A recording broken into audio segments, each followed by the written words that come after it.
What up, Nation? It's your boy Tommy SB back at it again for the NASCAR Wise stream for Wise Take Nation. Man, it's the last race of the regular season. Playoffs start next week, and what better way to do it than put it at Daytona at a super speedway? So, man, the Xfinity race yesterday was pretty wild. I mean, we had, I think, 7 cautions before the halfway point. So, how do you think this one's going to pan out? You know, you've got some of these drivers like Byron, Johnson, MDB, all kind of sitting there on the cusp of the playoffs.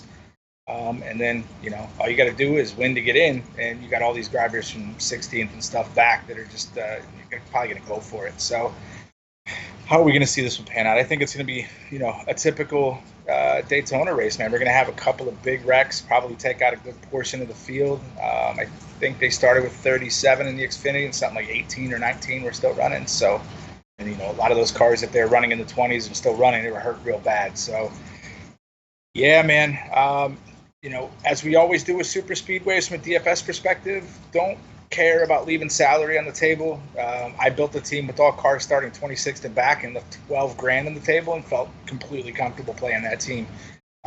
You know, the more wrecks you think there's going to be, the more you're going to want to play these guys that are deep in the 20s, just because they're not going to be in that maiden pack that's going to be running bumper to bumper. You know, you can throw a blanket over the first 15 spots sometimes, and you know, one of those guys messes up at 200 miles an hour, it's going to take out that whole group. So, you know, super speedway racing, by far the most variance you could possibly ask for, you know, because what's going to happen? You never really know. So, you know, we're going to be a little cautious. I think you're going to play these teams. I mean, I wouldn't really be someone to play cash this week unless you're really confident in a build. I mean, these cash teams will practically build themselves because, like I said, salary is not an option.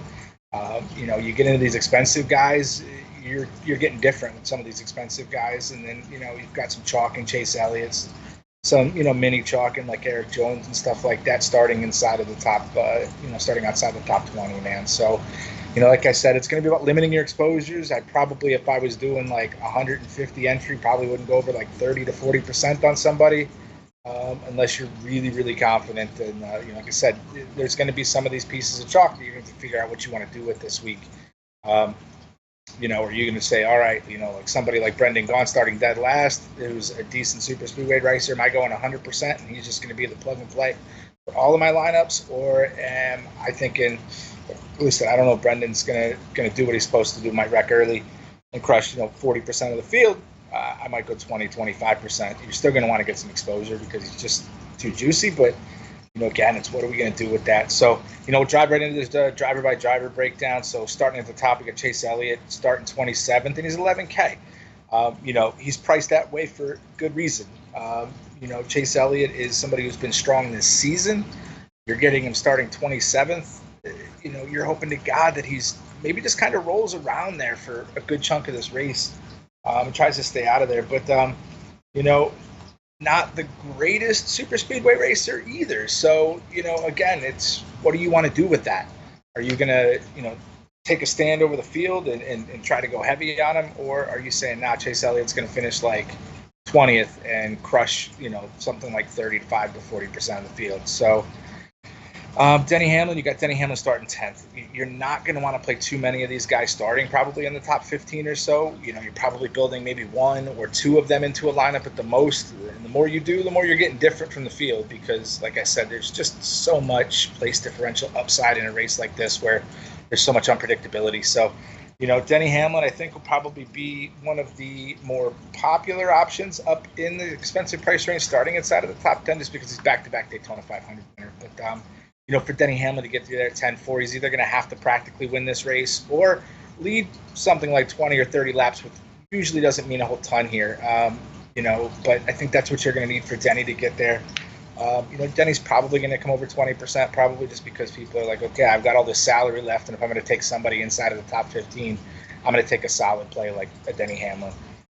You know, next you got Kyle Busch starting 11th at 10-2. You know, you like the place differential upside. Kyle Busch's finishes haven't been the prettiest, but, you know, he has a chance to get you there. You know, for him, again, probably going to need some laps led and a win, or, you know, a good amount of laps led and a top 5 finish. So, We're going to need better than 14th. We could definitely need better than 34th earlier in the year.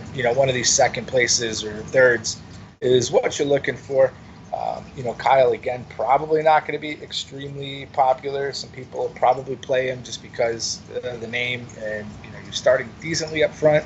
So he's got a good chance at dominating starting 11th, coupled with the place differential. It could be decent. So, again, he's probably in that same boat as Denny Hamlin, but, you get Kyle Busch at 25%. That's one of those ones where it's like, all right, I think Kyle Busch is going to finish like he has been in the last few races, and get me 40 points, a negative 24. You're going to need one of these upper showings, not one of these 40 points or, these subpar performances. And he's starting far enough forward that in a race with this much unpredictability, you're going to have to take a stand. You're going to say, all right, Kyle Busch is going to miss it all. He's going to finish 5th. Or Kyle Busch is going to get caught up in one of the first wrecks and finish in the 30s. So, again, that's how you plan your exposures on these guys. Wrapping out the 10K range, you got Ryan Blaney at 10K.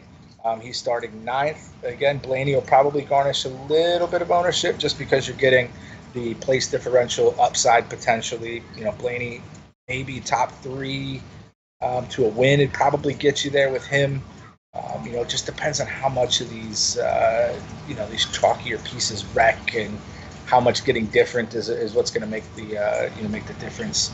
I don't think you're shooting for like a 300 plus this week. You're probably going to be winning tournaments in like the 260s, 270s. So you don't need a whole ton from these guys. Just a solid finish, probably from Blaney wouldn't kill you. As we roll into the 9K range, you got Eric Jones starting 20th. Eric Jones's ownership is, probably in that 15 to 20% range. His finishes just haven't been the greatest. Won this race 2 years ago, and 6 top 20s, with an average finish 18.4. So you're liking the place differential upside, but again, Eric Jones, as we've seen in races past, isn't completely unsusceptible. 23rd is not going to do it for you. 36th or 39th, you're going to need a solid, probably top 10 finish, even at his price, probably to pay off. So again, another place you're going to have to take stand on. Brad Keselowski starting 4th, even at $9,600 because you have so little place differential upside. You're either going to need Keselowski, like I said, to go out and win this race, or lead you a good handful of laps. So, Keselowski, another one of these guys inside of the top 15. If you're going to plug and play one person, he's not. I don't hate him. I don't think I'd be going anywhere close to like more than 25% or something on somebody like him. But again, he's probably going to come in probably around 15% because of no place differential upside. So I think it's another place you can get different. His teammate Joey Logano. Logano probably in that same ballpark of ownership too as well. And you're seeing him at 3rd, starting together. Is that going to help? Like I said, I wouldn't play more than 1, 2 if you're getting really crazy of these guys inside the top 15. Kevin Harvick, you do like the fact that you're getting Kevin Harvick on the pole. You're like, okay, he's on the pole. Is he going to lead a handful of laps or so enough to pay off and finish top 5, top 10? But the pole sitter here is not really in optimal position. They see negative 20 place differential usually, but you do get those 30 laps led. So again, Harvick is somebody that, again, is probably going to be 20% because people are like, all right, he's going to get the laps led long enough to get me there and finish solid, or, he's easy enough for you just to completely fade, just if you're going to fade the pole position and the fact that it's been a horrible position to start. Austin Dillon starting 12th. Again, you're still limiting your exposure to these guys inside of the top 15. Alex Bowman, Austin Dillon, you like the 12th. You think, decent, he's a decent super speedway racer, does have a win here in the past. So again, somebody that's probably going to come in sub 10%. So what do you do, with Austin Dillon?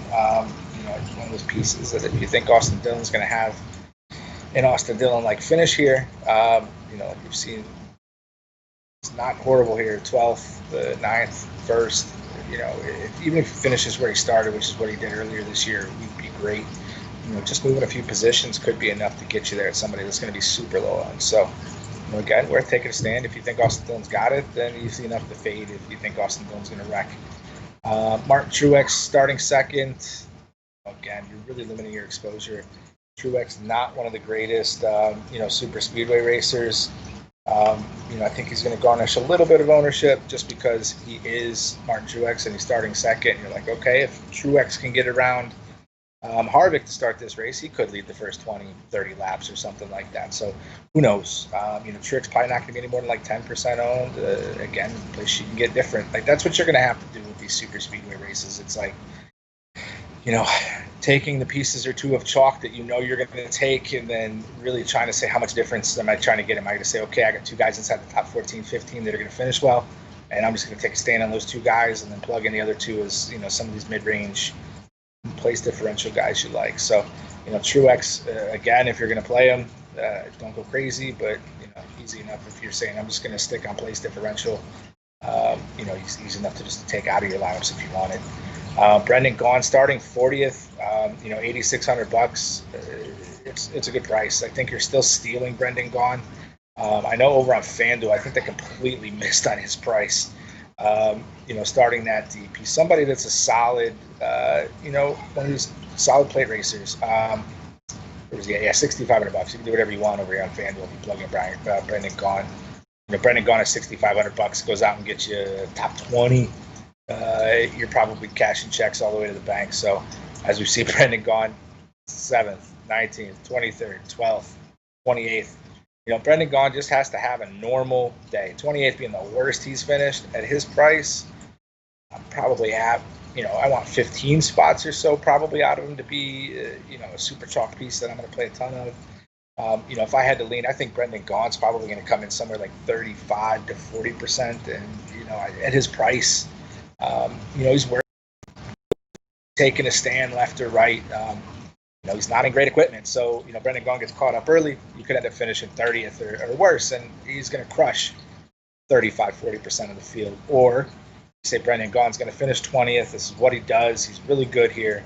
And then you could literally go, 75, 80, 100%. I'd never go 100% at somebody in super speedway, but you can go super heavy if you think he's going to be somebody that's just going to be plug and play at $8,600. Then you got Kurt Busch starting 13th. Kurt Busch, you're happy with the little bit of place differential you're getting built in. Starting 13th, for him to pay off, probably only need a couple of spots. But again, I don't think he's going to be somebody that's going to be super popular just because people are like, he's got more downside than upside. So, again, like I said, a top 10 finish at $8,400, you're probably happy with that. It's not going to crush it, but you're going to get him probably sub 10% ownership. So, again, he goes out and finishes 5th and crushes for you at $8,400. That was one of those cheap top 15 pieces you wanted so that you can spend up on some of these place differential guys. If you really wanted to lean on the place differential, even going expensive, and Brendan Gaughan, taking the juicier pieces that you like, a Ross Chastain at $7,100. As you can see, it's just super easy to build. You don't have to rely on anything. They're easy enough to build when you're going through it. So, next we've got, let's back over here. So Brendan Gaughan, I think he's solid. He's one of the most popular players just because there's no place differential downside. He goes out and finishes 30th. He didn't kill you. But you're going to probably fall more than that, probably 25th or better. Like I said, Kurt Busch, same thing. You're going to need the top 5 finisher to kind of be sneaky and crush for you. But again, place differential downsides is there. So again, if you feel like Kurt Busch is going to wreck, easy enough just to X out of your player group if you're playing 20 entries. You get Ricky Stenhouse starting 31st. Stenhouse is going to also be pretty popular. Starting 31st. So again, if Ricky Stenhouse, who's an awesome plate racer, can finish, one of these top 17 finishes that we've seen in the last 5, that's a misprint. He didn't finish 51st. Even 24th, he's not killing you. I believe that was the 21st back in 18. But, again, he's going to be popular. Probably see Stenhouse around 30, 35% because he's easy enough to be just like the staple of your lineup as you're building, because $8,300, he's average price. So why not just start there and build around that? Excuse me. Eric Amarillo starting 5th at $8,100. Amarillo is, again, one of these guys that if you're playing him, you're getting different. These guys in the top 15 don't have a whole ton of upside.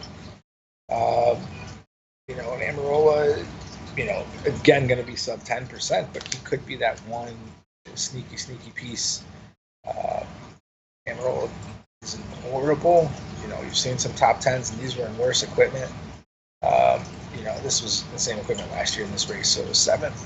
Amarillo goes out and gets you a 7th at his price tag. Probably doesn't kill you at $8,100. You're hoping that he maybe leads 10, 15 laps and finishes around where he started. I think is the easiest way for him to get there and be sneaky. Alex Bowman, kind of the same thing again. You're getting a couple extra place differential spots, and you're saving a couple of $100. But again, Bowman, he's only got one top 10 finish in his last 5 Daytona starts. So again, if you're building small entry stuff, he's easy enough to X out. But again, one of these sneaky plays that's got enough place differential that he might get you there. We have Byron starting 6th at $7,800.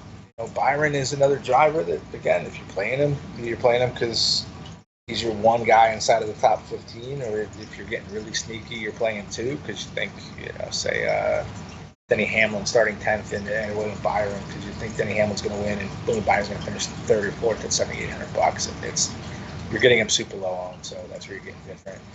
Clint Boyer 14th at $7,600. You do like the place differential upside because he's one of the deeper cars in that top 15, and he's super cheap at $7,600. So I think Boyer's going to garnish a pretty decent amount of ownership, probably somewhere around that 20% range. Again, because at $7,600, Boyer goes out and gets you, say, a top 10. He gets you there. Just I think 3 top 10s or something like that in the last 9-10 races. So. Again, a top 10 finish is what we're looking for. And like I said, he's solid, not the greatest. You got a 6th. You need a career type day, 9th, 10th. That's what you're looking for out of Boyer. But you got these 30s and 20s in there too. So he's right in that area of where usually the wrecks happen. It's usually 5th to like 15th is what gets hurt because it's that front pack of like 15 to 20 cars at the most. And, the air is just getting all messed up around these cars, and they're trying to do some weird stuff. These cars are going fast enough that they're super planted to the track. So, and you're that planted to the track and you can move around that much. It does kind of give you the cojones to do some crazy stuff out there. So, again, what are you going to do with those guys? Like I said, Clint Boyer, you do like this place differential. Start 29, finished 6th here last year, and 60 fantasy points. That's what I'm asking for. You got Christopher Bell starting 23rd. It doesn't have too many starts here, but in the starts that he does have, they were okay. We're not looking for life-changing numbers out of him, but Christopher Bell goes out and finishes 21st. He's not killing you. You're going to want him to have a career day, but you do like the place differential upside because if these crashes happen and you're getting Christopher Bell probably around 10% ownership. And he goes out there and gets you a top 15. You're probably pretty happy about that at super low ownership, and it's going to move you around these tournaments pretty quickly. So, if this race goes clean, I think the chalk's going to just crush. If this race gets super wrecky, I think the place differential is going to be where you're at. It's just going to be having your 1 or 2 drivers inside of the top 15 that survived all the carnage and pretty much win this race for you, for them to get you there. Then you got Jimmy Johnson starting 7th. Again, another cheap option of these guys starting inside of the top 15. Like I said earlier in the show, Jimmy Johnson needs to either win or it needs to finish inside of the top 10.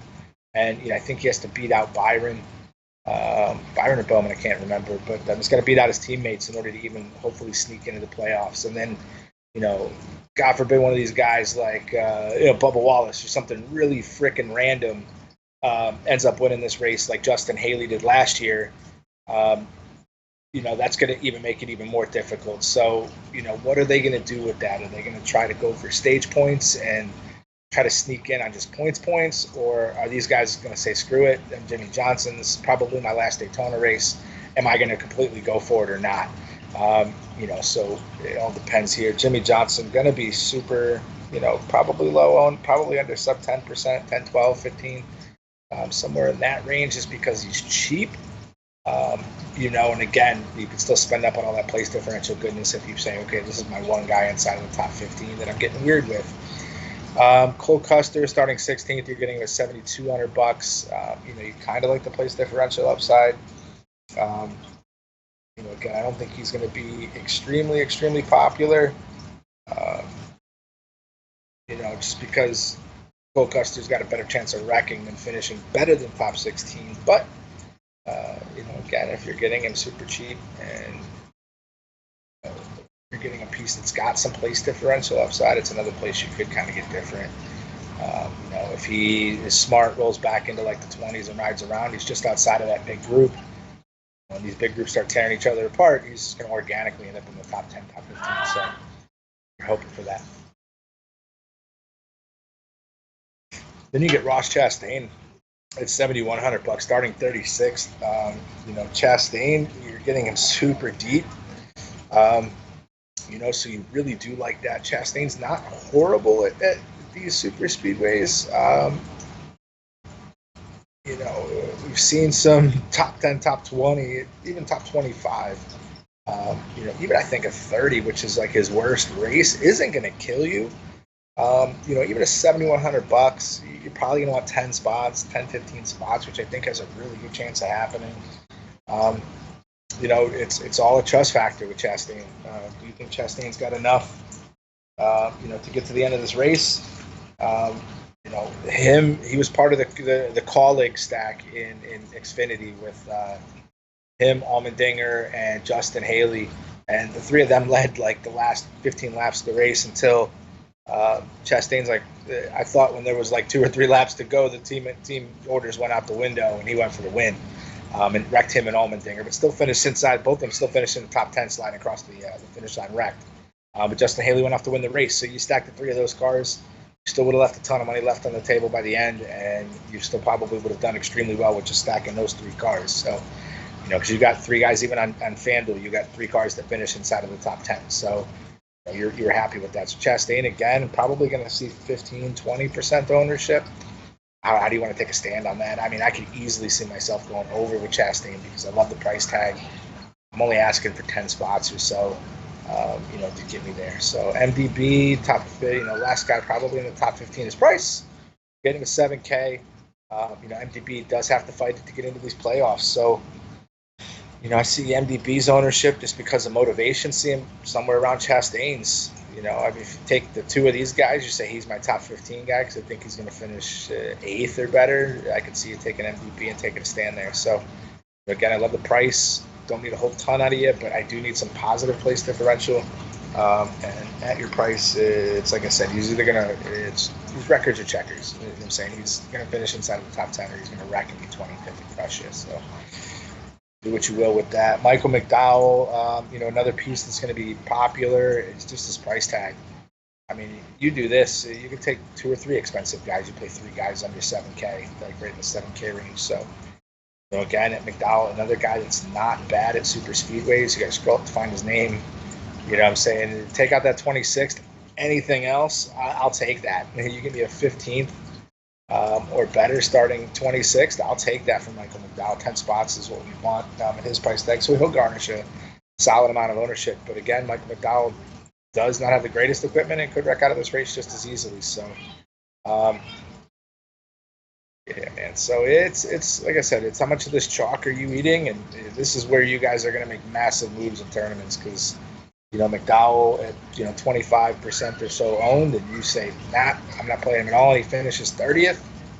Hey, you just beat 25% of the field with that guy. John Hunter Nemechek, probably a little bit lower owned, but still kind of in that same boat.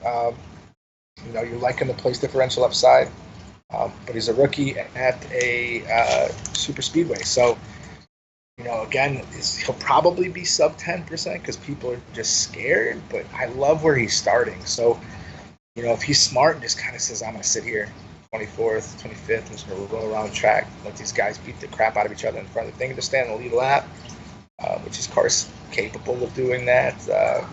You can check somebody that's going to be super low owned probably, but you can take the place differential upside. all you would need out of Nemechek would be like a top 15. You get you 4 or 5 spots, probably wouldn't kill you.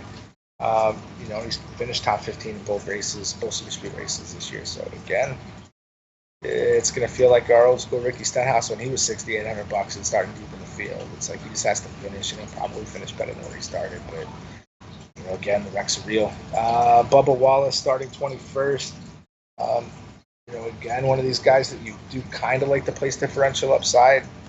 Bubba Wallace's best shot at winning races is probably at super speedways. So you're going to see him probably 10% owned because, like I said, it's $6,600 starting 21st. I need a 16th, 15th out of you, and you probably need a solid, guy to score me 35, 40 points at $6,600. So Ryan Newman, really the same boat. I think he'll be definitely more popular, probably 25% owned, just because the dude was going to win this race and they don't have 500 before the big wreck. And, I don't think it's going to affect him. We've seen him at the Talladega and stuff like that. So I'm not so worried about him. Starting 22nd, you love the place differential upside because if he goes out here and has pretty much a regular day for him, second highest average finishing drivers, average finish 10.7. His worst finish is 21st, which is where he's around where he's starting. So again, at that price tag, it's kind of a miss. I think he probably should have been a little bit more expensive. And again, it's another of these pieces that you're taking at $6,500. It just gives you so much money to do whatever you want. So again, if you leave 4, 5, 6, 10K on the in salary, don't beat yourself up over it. You got Tyler Reddick starting 18th. Again, if he survives everything and he kind of rides around where he's supposed to, another one of these guys is probably not going to garnish a ton of ownership. Garnish a little bit because he's kind of deep, but Tyler Reddick, you probably need the top 14, top 15 finish starting 18th to pay off. Probably around 15% ownership, 10% or something like that is what you'll see from him. Again, cheap pieces if you want to say, okay, I'm taking my weird pieces out of this super cheap stuff and I'm going to try to get different with expensive pieces. You can do that too. So Matt Kenseth, same boat. I think Kenseth will be lower owned just because the place differential downside is there. He's another guy that was decent at super speedways back in his day, but just really not been great without having his practice. So I wouldn't. You don't need to go crazy. 27th, 40th. You need a career day out of Kenseth. Starting 19th, you need him to have his best day, which was a 14th. But again, all he's got to do is kind of roll back and survive these wrecks. So, one of these guys, if you want to take, you're getting different with the short 15% or less ownership. I can see you standing there. Ty Dillon's going to be popular, starting 29th at $6,100. You're only asking for probably 4 or 5 spots, top 20 or so. And he's another decent super speedway racer. I've seen it where he's almost had a shot at trying to win one of these things before. 4th back in the day, but then crushed us last year, finishing 30th. So, again, if he goes out here and has a career day and finishes 15th, you're cashing checks all the way to the bank. So, again, he'll be popular. But what are you going to do with him? Are you going to take a stand on him and say, okay, I think Ty Dillon's going to have a crap day? Again, he's going to crush 25 to 30% of the field, or you're going to have to go heavy on him because you think he's finishing top 15. I'd play 50% of him. So, again, what are you going to do? I like the upside. Still always scared when I'm playing Ty Dillon with that much ownership. Last guy, 6K rank, Chris Buescher, finished starting 17th.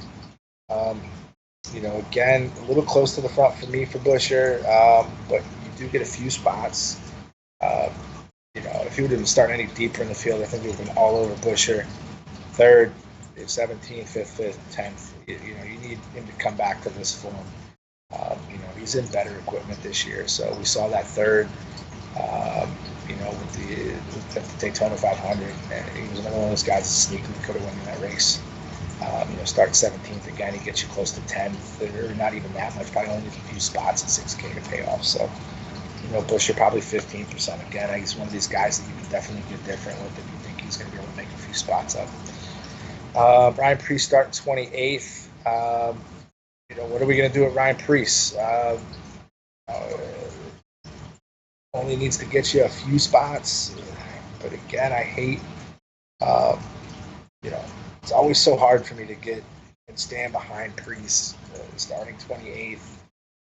He'll probably be somewhere like 20% because he's, again, one of these guys are all so juicy down here in this 5K range. You could literally build your whole lineup under the 6K range if you really wanted a big swing and you think freaking 25 cars are going to wreck out of this race and,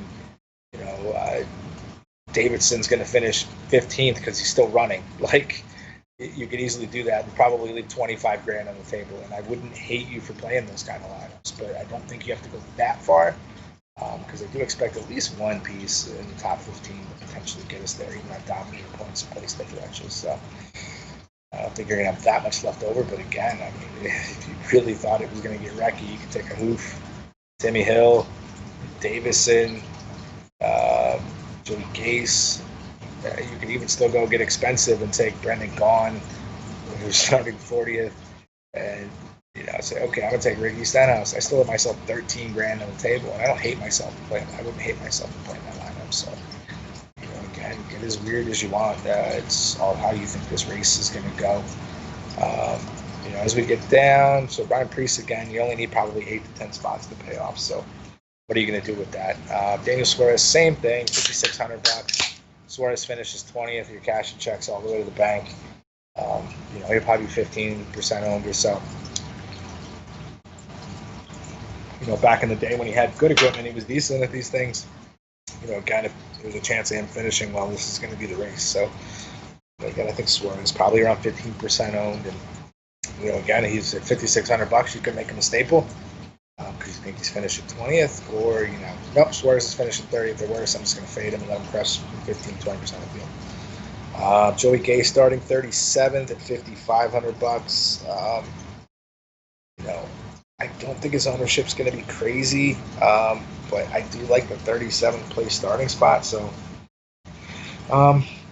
he was decent in the Xfinity race. So, somebody under sub 10%, but I'm getting that deep in the field. I mean, these guys are starting deep, but I still don't think their ownership's going to be more than 10%. So, again, picking one of these pieces, if you think it's going to organically be a wrecky race, or take two of them, you're getting a little different there. And that lets you go play with the expensive chalk that's up top. So, again, all these guys have a little bit of love for him. You got Corey LaJoie, probably going to be one of the more popular guys just because LaJoie's a solid plate racer. LaJoie's finishes aren't horrible. They're not the greatest either, but LaJoie, you're getting him probably midfield. Go LaJoie. Last two races, top 10, top 18, I'm taking that all the way to the bank. 11, you just don't need him to have a bad day, which, 50-50 shot of him having a good day, 50-50 shot of him having a bad day. So, LaJoie got to take peace with that. But, like I said, with Joey Gase, go 23rd, 27th, 25th, 23rd. There's a normal Joey Gase day, and you're paying off 37th with sub 10% ownership. I'll take that. Same thing with LaJoie, another guy that's, like I said, not going to be super popular, but ask it a ton. Just have a regular LaJoie day. Survival of the Carnage is going to be fine. Josh Bilicki, starting 39th again. If this race 10-15 cars wreck out, he's finishing in the top 20, and your cash and checks all the way to the bank. Same thing with Davison. Again, 10-15 cars wreck out of this race, he's finishing in the low 20s. You're crushing it at that price. JJ Yaley, a decent plate racer. You're getting him 33rd. You wish you would have got him like 38th or 39th. That probably would have been super heavy on him. But again, JJ Yaley, another staple of these guys starting outside the top 30 at low price. Timmy Hill, same thing, 35th. If you think 10-15 cars are wrecking out, he's getting 10 spots and $4,700 crushing for you. Brennan Poole, same thing. 32nd, you're losing some spots. And then Quinn House, same thing. Again, you're just hoping for these guys to have enough wrecks to pay off. Like I said, we probably only need about 10 cars to wreck out of this race, and I think we lost like 18 or 19 in the Xfinity race. So let's see what happens there, man. All right, guys, start firing those questions up, man. I've only got a couple here from Wes and the Gotti 2323, Goody 2323. So if you guys got those questions, man, fire them up. Again, Tommy SB from the Wise Take Nation, man. Make sure you guys hit that like button. It really helps us out. Come check us out at wisetake.com. We've got day passes, all season passes, whatever you want, man. We're here for you.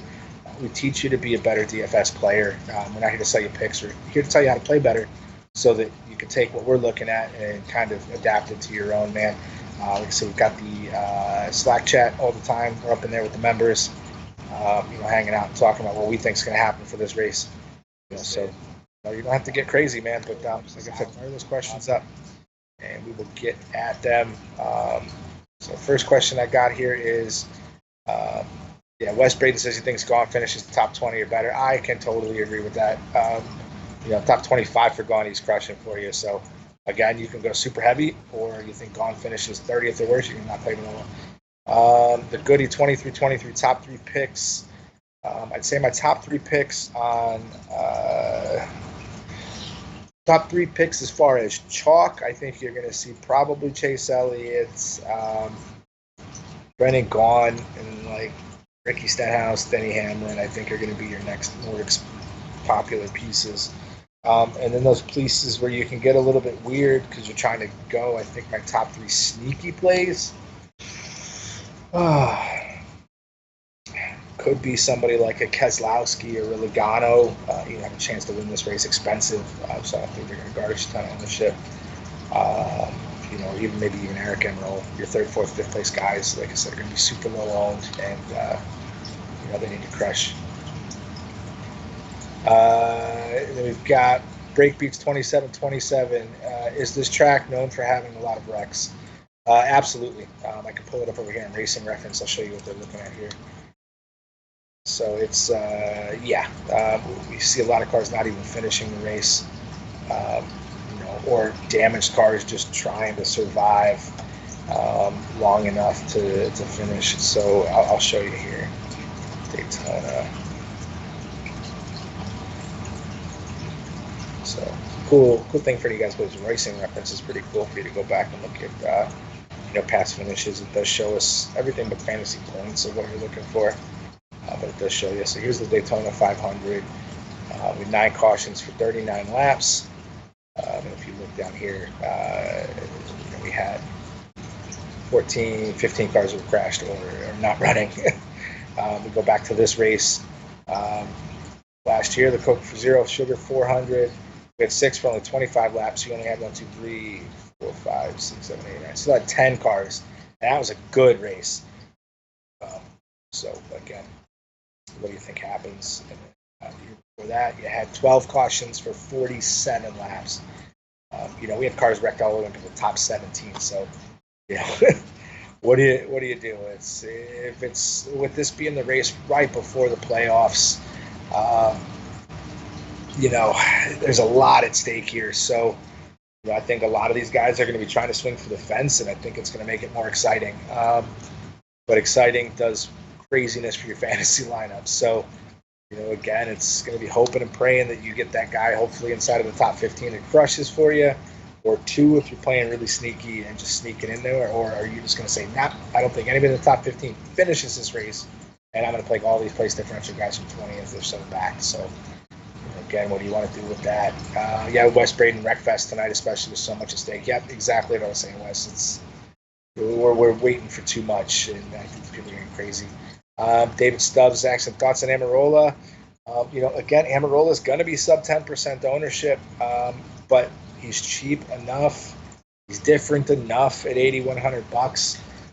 Amarillo's best shot, I think, of getting you there is somehow sneaking out there, leading 15, 20 laps and finishing around here because he survives all the carnage. But again, 5th place, these guys starting inside of the top 10, there is so much downside. Sit over here in MRN, I'll show you what I'm talking about. Like we can see, I don't have it up anymore. At least where the finishing positions compared to the finish where they started. It's insane. Like 34th is one. Pole sitters, top 5 cars usually don't have great days. Usually the place that goes downside is just so much worse. So again, David Stubbs, if you're playing a few entries, like you're playing a tournament, he could be your different piece that you want to get, and then you can build all your chalk around it. So, okay, what do you want to do with them? $8,100. And the upper here, FanDuel. Again, like I said earlier in the show, Brendan Gaughan, complete price miss. Brendan Gaughan gets you 15 spots and finishes 2050, crushes at $6,500. Still allows you enough money to play Ricky Stenhouse, Chase Elliott, and then you're like, all right, let me go grab a piece that I think is going to finish well. You know what I'm saying? You could take